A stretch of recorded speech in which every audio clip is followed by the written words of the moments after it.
Okay, so the story for this artwork began when I went for this gig back in January, and I took with me, it was Cornelis band's gig, and I took with me like a sketchbook and some art supplies because I thought I might do some quick sketches while he's performing.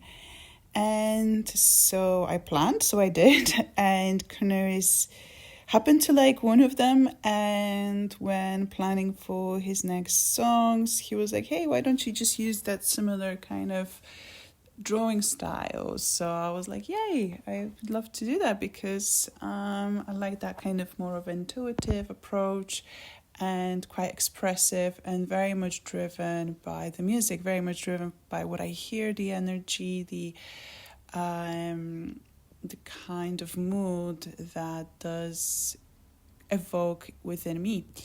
So after a few months, there were new versions of the songs ready. So I was I still didn't know like what kind of visuals I'm gonna go with. But then after obviously listening the song for many times, I got even closer with it because of the lyrics as well. I think the actual kind of bittersweet, defying the kind of mainstream Valentine's Day really resonated with me, and that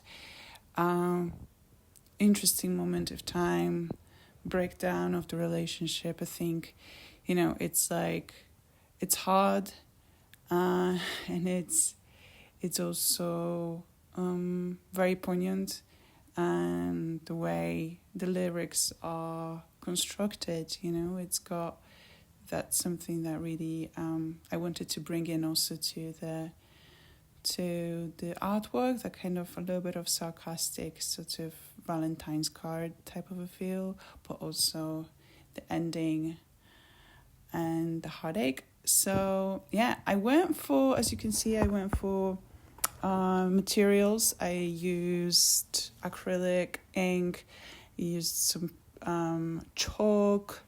I started off with this first sketch here, so you can see like just some symbols, some elements that basically came to my mind, and the color palette that is basically driven.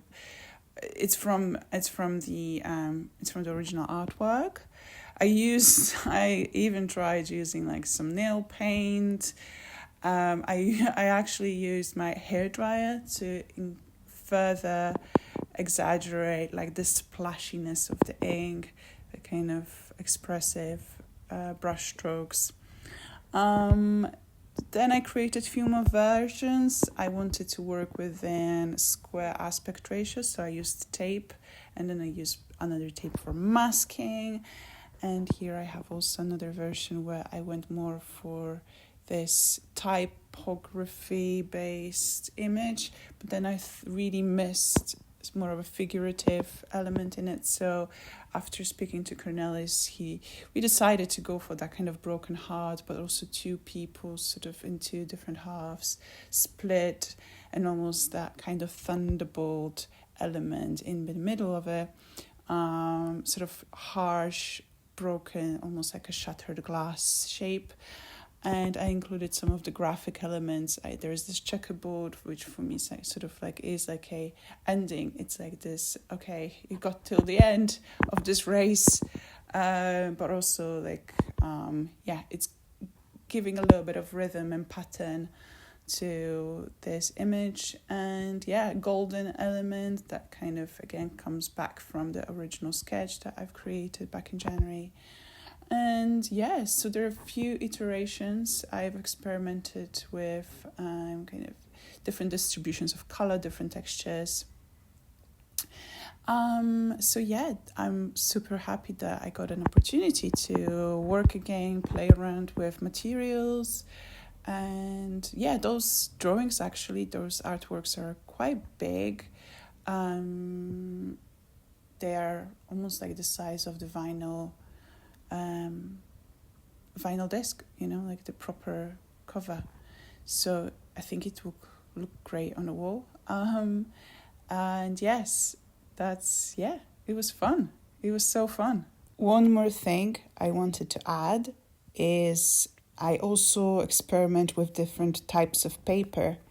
And whilst I presented to Cornelis, I think he liked the Surrey paper most, which is like slightly fleshy color, very smooth paper. I tried a darker paper, brighter one, and it did affect the way, obviously, materials interacted with it, as well as the overall feel. So yeah, different papers, different materials, for materials. And yeah, what did I use? I used black and red ink and acrylic paint, chalk, markers. I used lots of tape. I used, what else? Pastels and pens, brushes. And I used a hairdryer and nail polish. Yay! I still have more stuff to use, so next time I can use other things.